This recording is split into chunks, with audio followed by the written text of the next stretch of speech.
실제 천연물인데 모든 게 안전하다면 과거에는 독약을 어떻게 만들었겠습니까? 모든 독성을 다 실험할 수도 없고 알 수도 없고. 생리통을 평가할 수 있는 독성 시험 방법은 없거든요.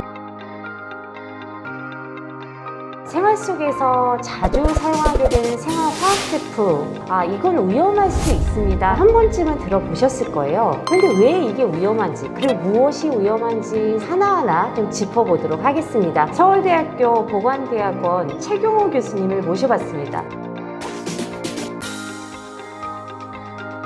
전보다는 그래도 좀 안전한 거 아닌가라는 생각을 하게 되더라고요. 가습기 살균제 참사 이후에 우리나라 화학 제품 안전관리 체계가 대단히 발전했습니다. 그 대표적인 게 생활화학 제품 법이라고 하는 것인데요. 안전 확인 대상 생활화학 제품이라고 하는 걸 정해서 정부에서 꼼꼼히 관리하려고 노력을 하고 있습니다. 사실은 문제는 화학 제품이 안전하다, 안전하지 않다를 판단하기 위해서 우리는 정해진 독성 시험이나 안전성 평가 시스템을 거치게 되는데요.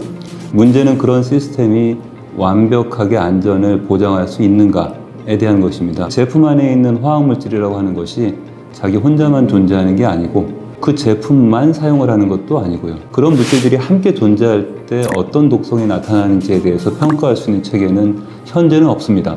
예를 들어서 선크림을 우리가 많이 바르잖아요. 선크림의 활성 성분이 자외선 필터, 차단제인데 그걸 여러 개를 함께 2개, 많이는 3개, 4개도 씁니다. 이런 경우에는 함께 존재할 때 어떤 독성이 나타나는지 우리가 정확하게 파악하기가 어렵다는 문제가 있는 것이죠.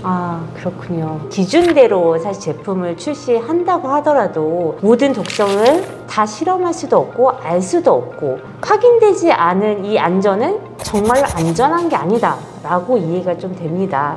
네. 그렇죠. 소비자들은 여러 가지 제품을 함께 씁니다. 맞습니다. 기업에서 이 제품을 만들어서 안전합니다 라고 이야기를 해도 소비자는 함께 쓰는 다른 제품들이 있고 우리 몸은 함께 그 물질들을 받아들입니다. 그렇죠. 특정 제품, 특정 물질이 어떤 경우에도 안전하다라고 볼 수는 없는 것이죠.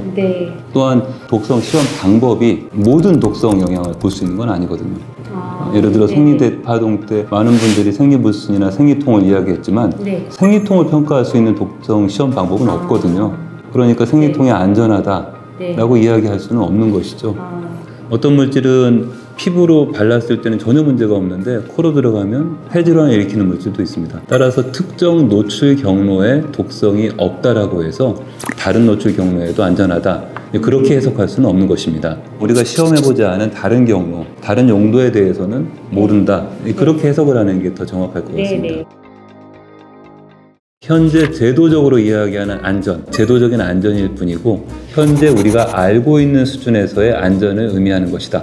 그 안전은 새로운 지식이 생기면 언제든지 바뀔 수 있는 기준이기 때문에 현재적인 지식에 불과하다라고 하는 것을 기억할 필요가 있습니다. 그런데 이제 그 기업들이 제품을 판매할 때 보면 유아나 아이에게도 안심할 수 있는 무독성, 안심할 수 있다라고 광고를 하거든요. 글쎄요, 제품에서 아이에게 안전한 무독성 이렇게 얘기했다면 확인한 독성 영향에 대한 안전, 확인한 독성 영향에 대한 무독성일 것이고, 그렇다고 한다면 우리가 확인할 수 없는 잠재적으로 발생될 수 있는 그런 독성에 대해서 무해하다라고 하는 걸 의미하는 건 아니기 때문에 어느 정도 오해의 소지는 있습니다. 모르는 건 여전히 남아있을 수 있다라고 하는 점을 기억을 하는 게 중요할 것 같습니다. 여기서의 살생물제는 살균제, 소독제 이런 걸 말씀하시는 거죠? 무독성이라는 표현이 법적으로 사용되지 않아야 되는 제품이 있습니다. 법적인 용어로는 살생물제라고 하는데요. 살균제라든지 살충제, 무독성이라는 표현을 쓸 수가 없습니다. 생물을 죽이면서 독성이라고 하는 게 없다라고 얘기할 수는 없는 것이죠. 설령 쓸 수 있는 제품이라고 하더라도 무독성이라는 표현을 쓰는 것은 주의가 필요합니다. 실제 독성 시험 체계라고 하는 것이 국가적으로 또 국제적으로 공인되고 있는 게 몇 개 안 되거든요. 새로 만드는 것 자체가 대단히 노력이 많이 필요한 작업입니다. 그러다 보니까 우리가 흔히 경험하고 있는 독성이면서도 독성 시험 체계가 없는 것들이 많습니다. 생리대에서 이야기했던 생리불순이나 생리통 같은 것들이 대표적인 예입니다. 그러니까 무독성이기 때문에 괜찮다라고 하는 것은 시험해보지 않은 다른 독성이 있을지는 모르지만 특정한 시험법에 근거한 독성만이 없다라고 라고 하는 뜻으로 이해를 하는 것이 정확합니다. 항균제 자체는 미생물의 번식을 멈추게 하는 혹은 저해하는 그런 제품입니다. 대표적인 것이 파라벤인데요. 합성 항균제의 많은 종류가 내분비계 교란, 환경 호르몬으로 작용을 합니다.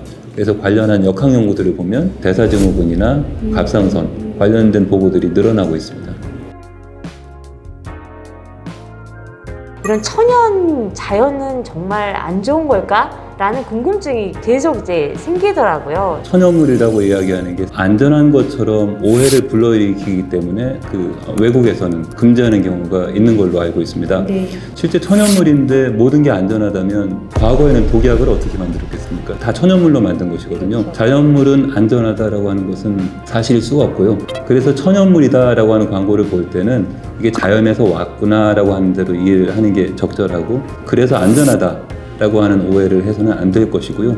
그런 측면에서 천연물이라고 광고하는 것도 어떻게 보면 오해를 유도하는 광고니까 적절하지 않은 것이죠. 자연 유래더라도 그걸 제품으로 만들기 위해서는 화학물질을 또 섞는다라고 알고 있어서 자연 유래이기 때문에 안전하다라는 문구에 좀 속지 않으셨으면 좋겠다는 말씀을 좀 드리고 싶고요.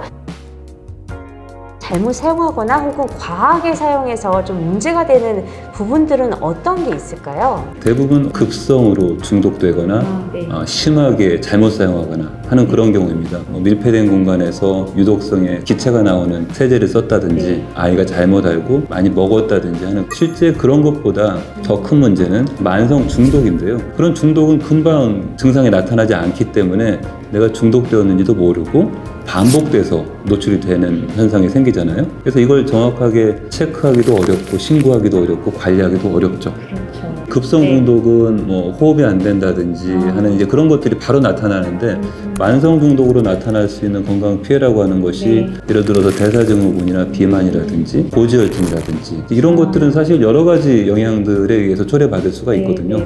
하지만 우리가 일상적으로 사용하는 생활화학 제품에 오랫동안 일반인보다 조금 더 높게 노출되어 있는 사람들에게 그런 피해들이 더 높은 그런 역학적인 증거들은 계속 발표가 되고 있거든요. 하지만 문제는 노출되자마자 갑자기 사고 체화율이 떨어져서 신장병이다, 그런 경우는 거의 없지 않습니까?